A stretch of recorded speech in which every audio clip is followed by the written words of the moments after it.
Waziri, if you can tell us the terms and conditions of that transfer, the terms or the conditions for use of that particular piece of land. What do they look like? What do they look like? Is it just a proper transfer where 2 years down the line the person who you have allocated that land can decide to sell off that 2 acres?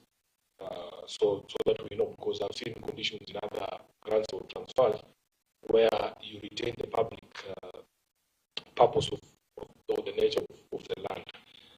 Also address us on the question of the value, because you have presented it as an exchange between St. John's and Parliament. What is the size of the plot that I see out there that St. John's sits on, and how do you compare it to the value of 1 acre of land? I think we all know what the value of land in Upper Hill is.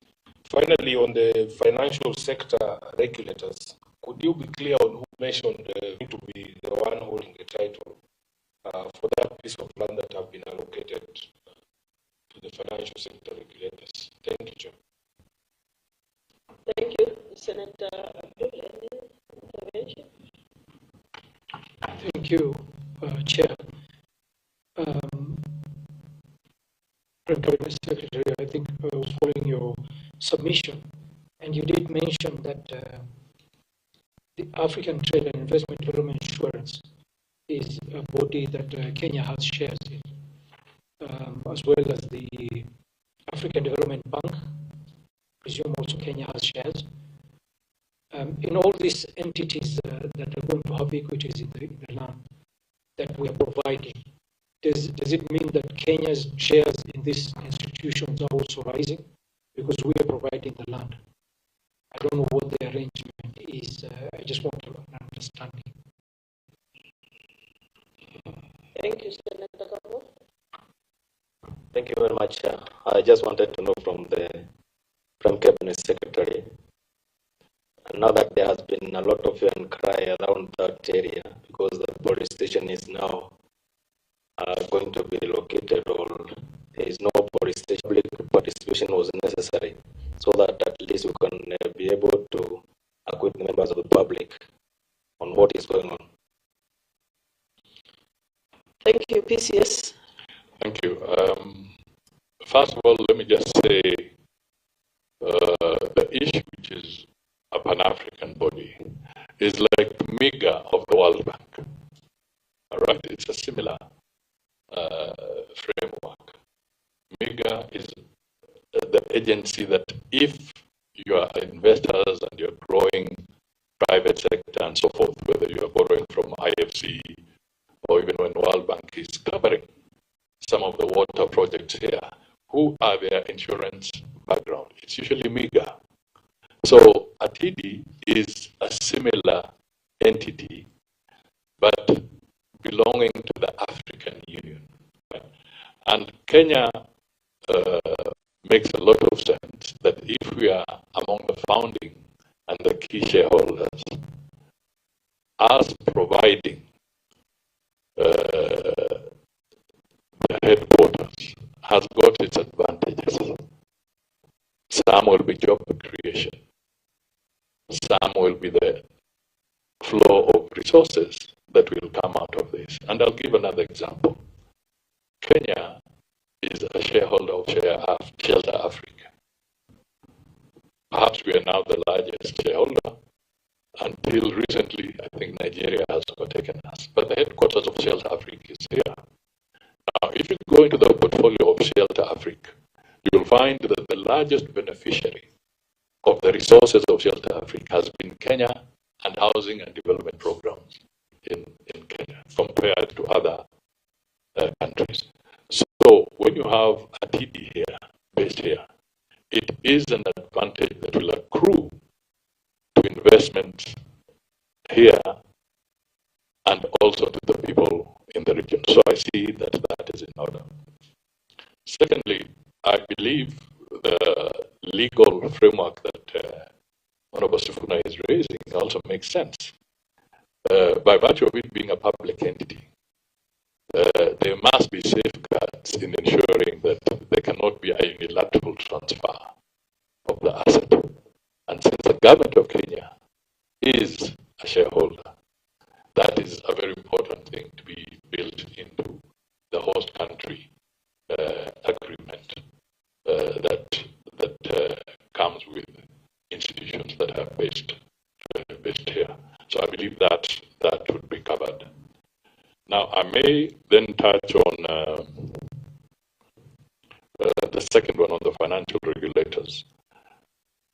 This can still continue being held by the Treasury as a trustee of all the financial regulators. But if I recall, somewhere in the pipeline, there is either a bill that is supposed to reach here or has about to reach, where eventually all the financial regulator, the name that Parliament will, I may not be able to know at this stage, but I believe that in part of the financial sector reforms, there is a policy position that is coming or that is already before you, that eventually there will be one financial regulator instead of multiple. Okay, so that I believe will cover the second aspect. The third aspect is the St. John.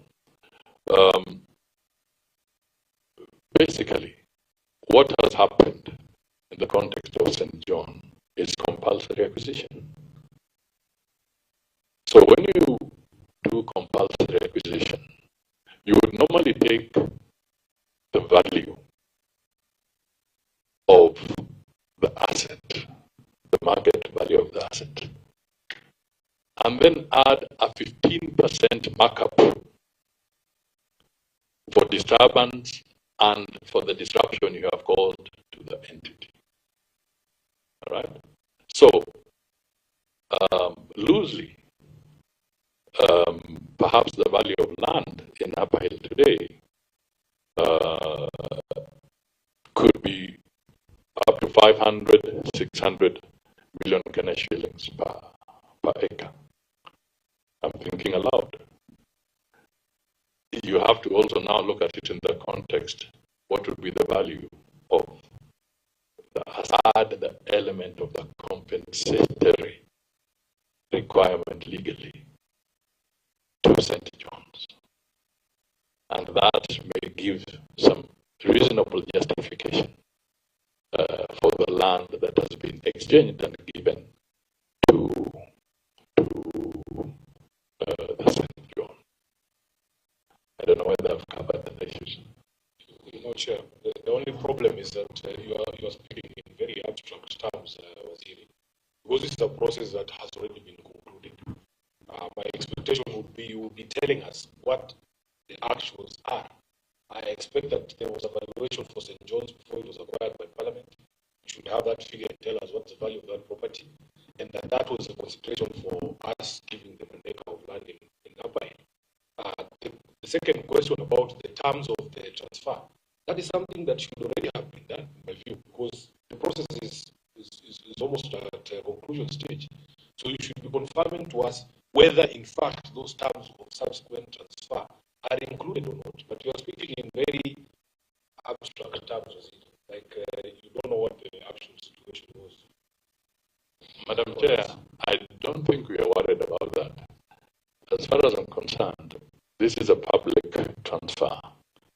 And I would be very happy at a subsequent stage to forward to this documentation on aspects of the issues that have gone through to facilitate this transaction.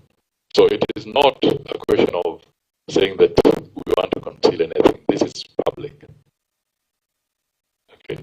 And there's, when a government wants to allocate land, and it can allocate if it is for public good, it may not necessarily be under consideration, because it is not a sale. This is not a sale. It's already government land. The Treasury is the trustee. So it is a reorganization on the usage of that land. not a sale transaction. Chair, lastly, there was a question that has not been addressed in terms of the involvement of the community. In fact, I need help through Parliament, because one of the things that we have put across is that we actually need Parliament to help us conclude the law around public participation. Why do I bring this up?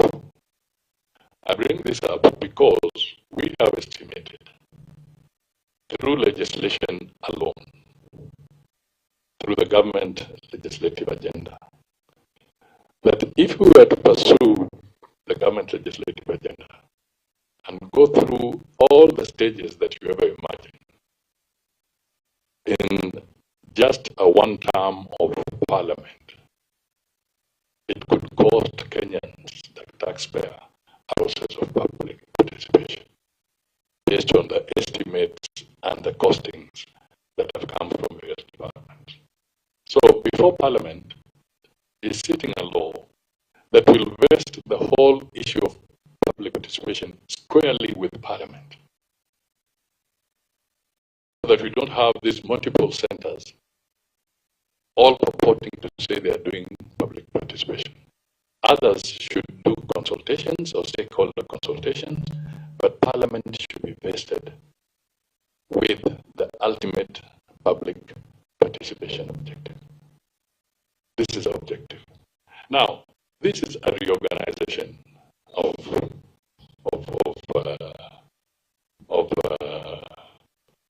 the use of land in Ohio. We could, yes, interpret that one wants public participation, but if I were to ask that really, would this really call for that kind of detailed concern that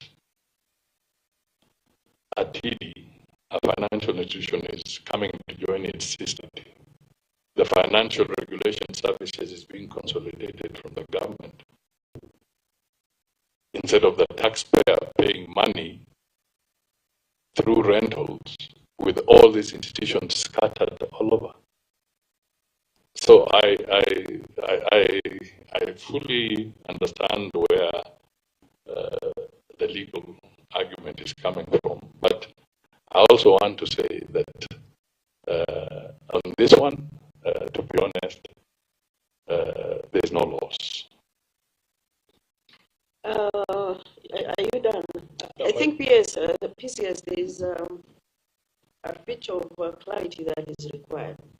Of course, you have explained the importance of these institutions to come together. But what specifically Senator Sifuna is asking is whether public participation was done. And I think this is something you can say yes or no. And secondly, there were people who are getting service delivery from the same institution. Now that that has been moved to Kilimani or other areas, it's good for the public to know. Secondly, on the matter of the RTD, we've heard about St. John's Ambulance. It's land for land. But the one for RTD, is it only because they are coming to join the sister institution, or there was a certain consideration? Because I believe even if you want to exchange something, you must know the value of what you are exchanging. And that is the bit I believe Senator Sifuna is asking. You can say, of course, it's about 500 million.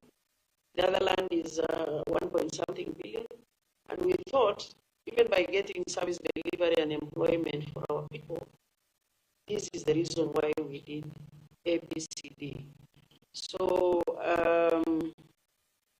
unless maybe Senator Sifuna wants to add that, but I thought that function of the public, so that government is not accused tomorrow that they need their sister institutions. Thank you. Chair, I think you've captured the concerns accurately. No, Waziri, part of the problems I have with this government is just how you communicate. The business community in Upper Hill are fairly reasonable people. Instead of them waking up to this specter where the OCS is telling them, oh, we have been told to close this place down, it is being allocated to somebody else. That's how information comes to us as elected representatives. And it shouldn't be like that. It should come from you. It is the same problem we had with the airport.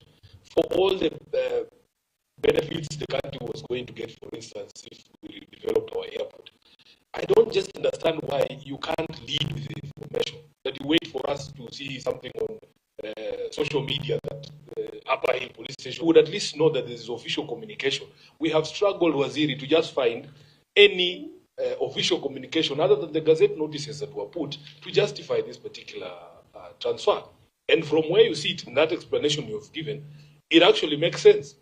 Why can't it be that you as a government lead with the information and you don't wait for the business community to call their elected representatives saying, oh, Capitol Hill Police Station has been grabbed, people don't know where to go for their fines, the vehicles that are in the police station, the police officers themselves are saying they have been thrown around the police stations in Nairobi. I mean, Waziri, to be fair, just providing information like this conversation we're having, imagine if it happened before the business people called me, we wouldn't be here. That is the whole point. And that community involvement is what we are looking for going forward. Thank you. Senator Abdul. Thank you, Chair. Chair, I was following keenly to the way forward that the Cabinet Secretary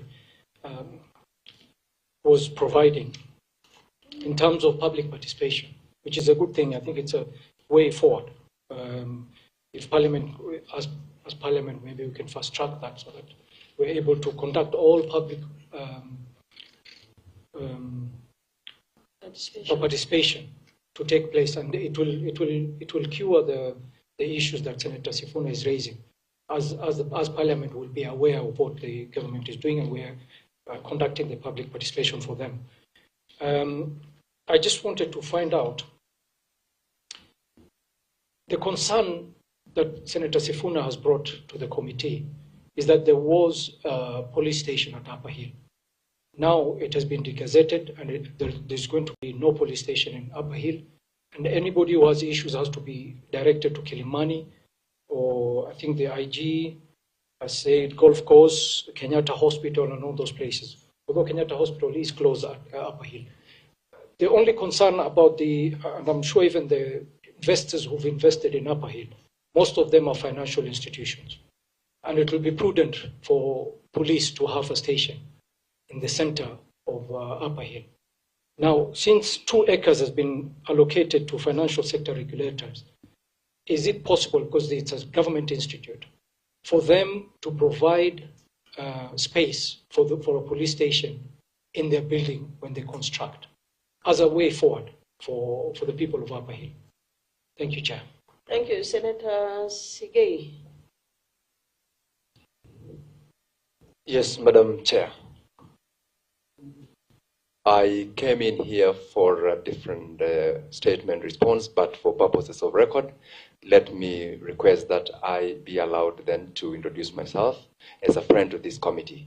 My name is Senator Wakili Hilary Sigei, representing the people of Bomet, and I've come in as a friend to the committee because there is a response the Prime Cabinet Secretary will be expected to table on a statement I sought through your committee.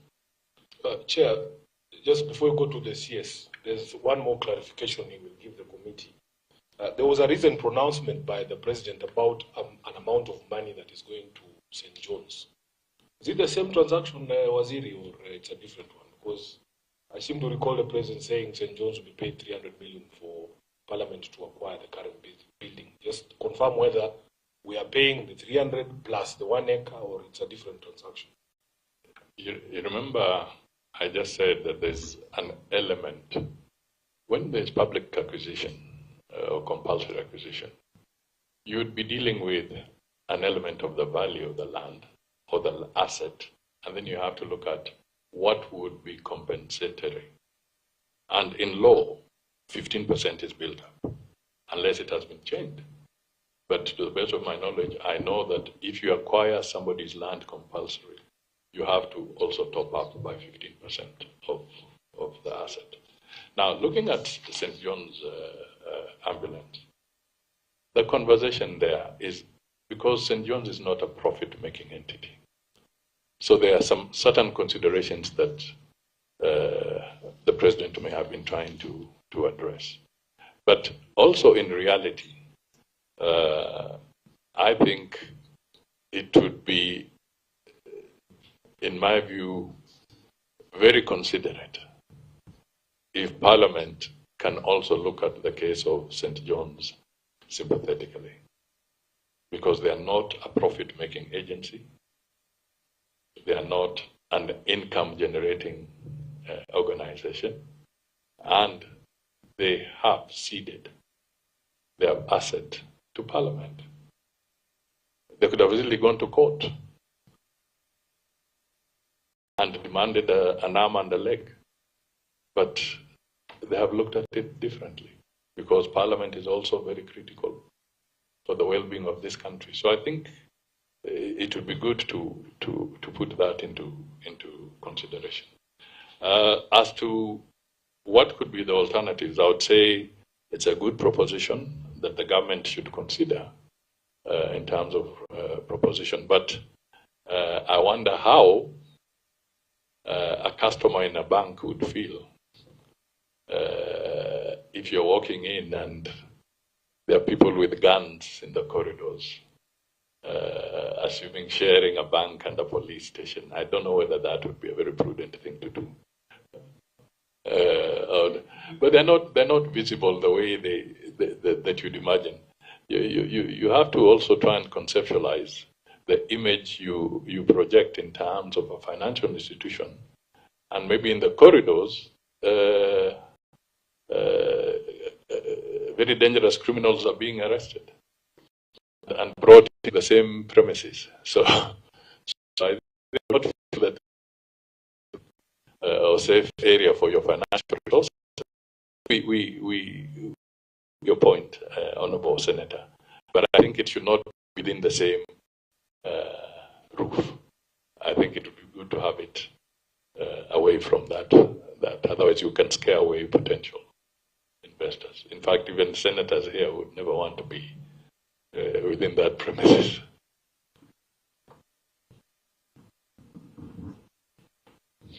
Okay. Senator Sifuna, I think you've had it.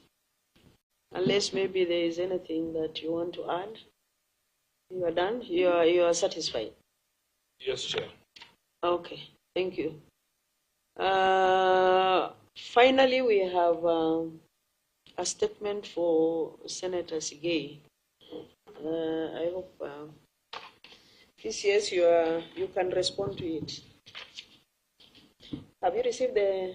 Yes, Madam Chair. I want to confirm that I have received the response from the Prime Cabinet Secretary, of course, immediately when I got in here, but I had earlier on been alerted that the statement was available and actually invited. That is why I had to come in. So in the interest of time, can we say that maybe you can shoot your intervention? Oh, yes, very well. Instead of going through the whole statement so that we can save on the time. Thank you, Madam Is that Chair. in order? Yeah, that's in order, Okay. because I Okay, actually wanted to confirm that as we speak right now, the concern that the statement sought has already been sorted, and I've confirmed from the report that what I have collected from the ground in terms of the ongoings is exactly what the response from the PCS has given us.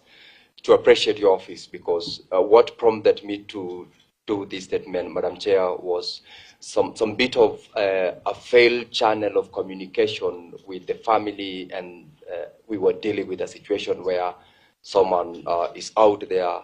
We've lost a plane crash. We are unable to communicate with the family.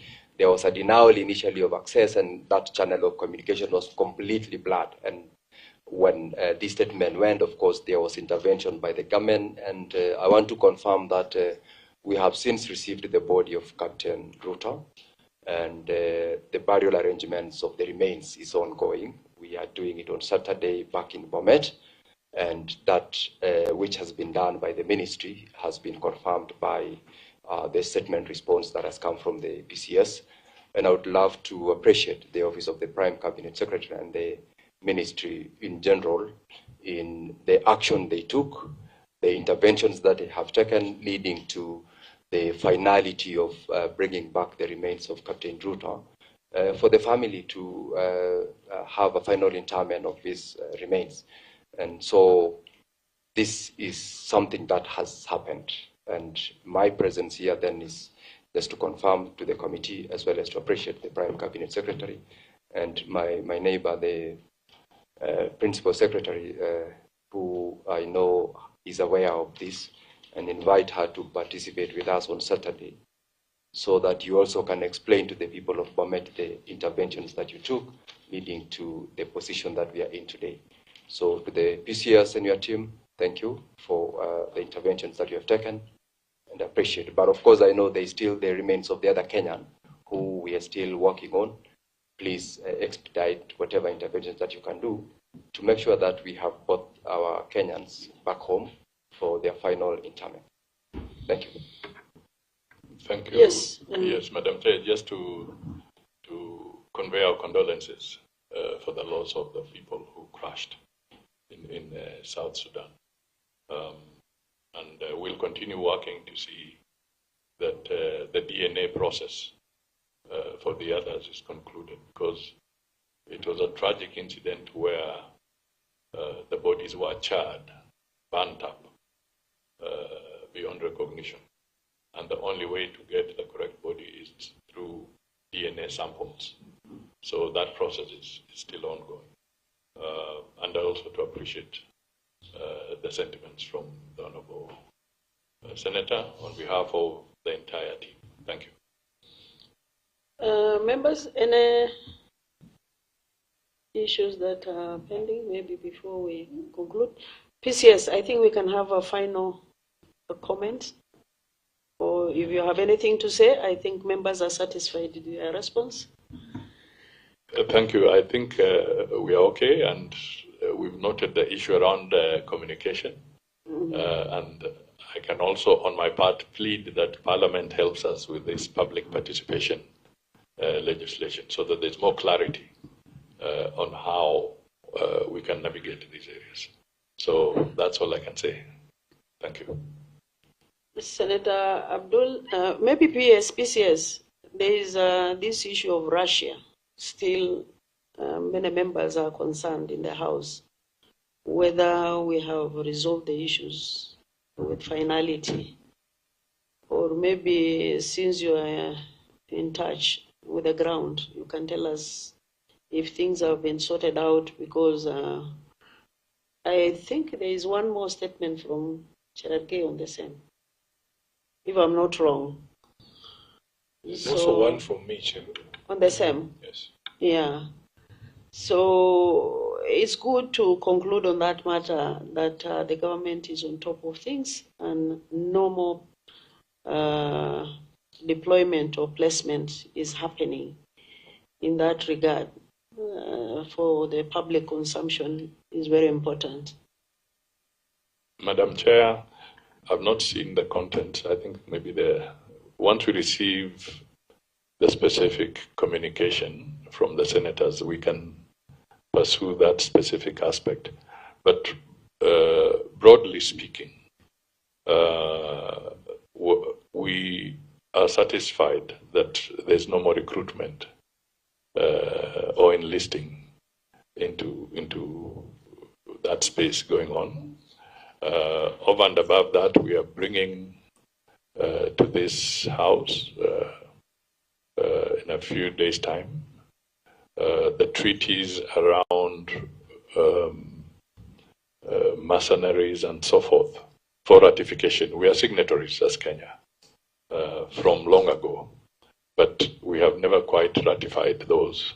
So this will help in strengthening the legal framework that will help navigate and help Kenyans to move away from this kind of activities.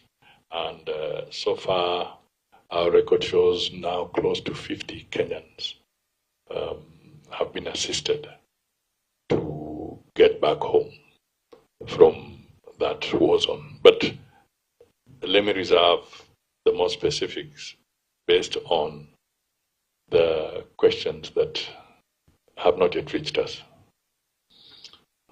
Okay, I think we are coming to an end.